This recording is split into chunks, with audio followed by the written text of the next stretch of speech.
নমস্কার বন্ধুরা, পিয়ালি হেসেলে আপনাদের সকলকে স্বাগত জানিয়ে আজকের রেসিপি শুরু করছি। আজ তৈরি করছি অনুষ্ঠান বাড়ির মতন আলু ঝুরি ভাজা। এরকম আলু ঝুরি ভাজা তৈরি করতে অনেকের নানা সমস্যার সম্মুখীন হতে হয়। আলু কখনো জড়িয়ে যায়, ভাজতে গেলে ঠিকঠাক ক্রিস্পি হয় না, আবার বেশি দিন স্টোর করেও রাখা যায় না। তো আজকে সব সমস্যার সমাধান হয়ে যাবে। রেসিপিটা দেখতে থাকুন প্রথম থেকে শেষ পর্যন্ত, সমস্ত টিপস শেয়ার করে দেবো। চলুন, প্রথমে আলুটা আমরা খোসা ছাড়িয়ে নিয়েছি আর এরকম গ্রেটার নিয়ে নিয়েছি। এরকম গ্রেটার তো সবার কাছেই থাকে, সব বাড়িতেই থাকে। তো এরপর দেখুন আলুটা ঠিক এইভাবে ওপর থেকে ঘষে এইভাবে টেনে নামাতে হবে। আমরা যেভাবে আদা ঘষি না, এরকমভাবে ঘষি আবার ওঠাই, সেরকম করলে হবে না। একটু চাপ দিয়ে এইভাবে ওপর থেকে নিচ পর্যন্ত ঘষে নামাতে হবে। দেখুন আলুগুলো এরকম লম্বা লম্বা তাহলে কিন্তু হয়ে কেটে বেরোচ্ছে। আপনারা যদি বারবার ওপর নিচ করে একসাথে ঘষেন তাহলে কিন্তু এটা একটা কুচো কুচো হয়ে যাবে, এরকম লম্বা থাকবে না। তো এইভাবে আলুটা কেটে নিতে হবে। আমরা বড় গ্রেটারের সাহায্যে দেখাচ্ছি না, কারণ সকলের কাছে কিন্তু বড় গ্রেটার থাকে না, এরকম ছোট গ্রেটার বেশিরভাগ সকলের কাছেই থাকে। তাই এই গ্রেটার দিয়েই আমরা আলু ঝুরি ভাজা দেখিয়ে দিচ্ছি। তো আপনারা এটা অবশ্যই ট্রাই করবেন। তো এরকমভাবে আমরা একটা আলু কেটে নিলাম। এরপর আমরা কি করছি দেখুন, এর মধ্যে জল দিয়ে দিচ্ছি আলুটার মধ্যে। তা আলুটাকে বেশ ভালো করে ধুয়ে নিতে হবে। আলুর জলটা দেখুন ঘোলা হয়ে গেল, তো এটাকে বারবার চেঞ্জ করতে হবে। একটা ছাঁকনি নিয়ে নিয়েছি, ছাঁকনি নিয়ে আলুটাকে ভালো করে জলের মধ্যে ডুবিয়ে ডুবিয়ে ধুতে হবে। আপনারা যদি ছাঁকনি আপনাদের না থাকে এরকম, তো আপনারা ঝুড়ির মধ্যে কলের তলায় নিয়ে ভালো করে ধুতে পারেন।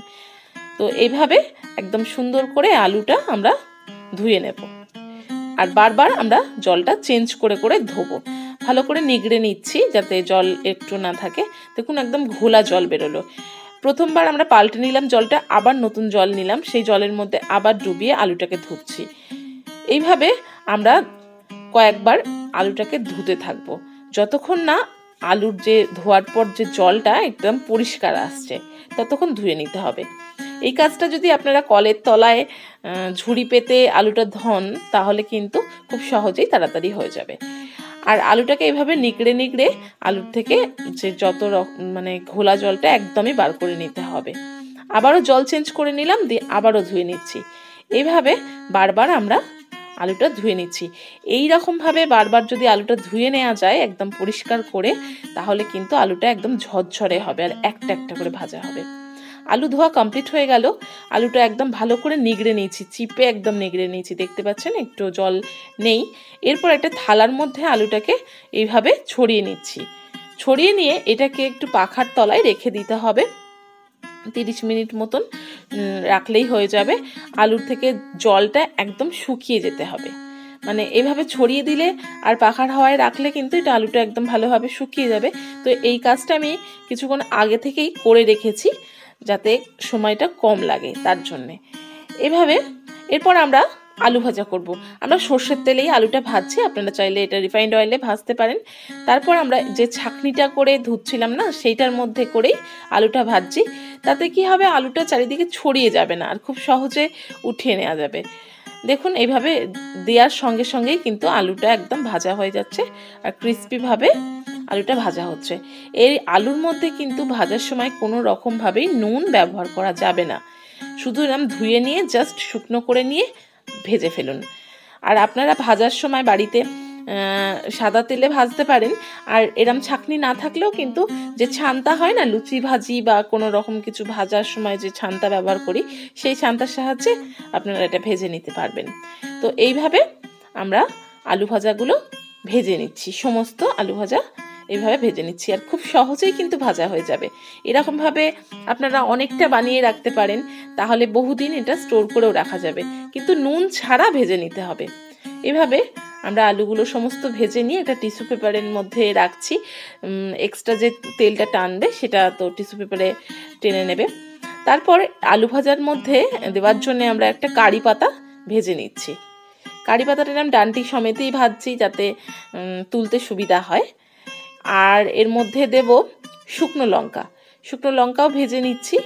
ভেজে নিয়ে ওই আলু ভাজার সঙ্গে মিশিয়ে নেব। আর দেব এর মধ্যে কিছু ভেজে রাখা বাদাম। তো বাদামটা আমরা লাস্টে মেশাবো। প্রথমে আমরা আলু ভাজাগুলোকে একটু ছড়িয়ে নিচ্ছি। একটু হালকা ঠান্ডা হয়ে গেলে তার মধ্যে সামান্য করে বিট নুন মিশিয়ে দিতে হবে। বিট নুন আর গোলমরিচের গুঁড়ো দিচ্ছি, আপনারা চাইলে চাট মশলাও দিতে পারেন।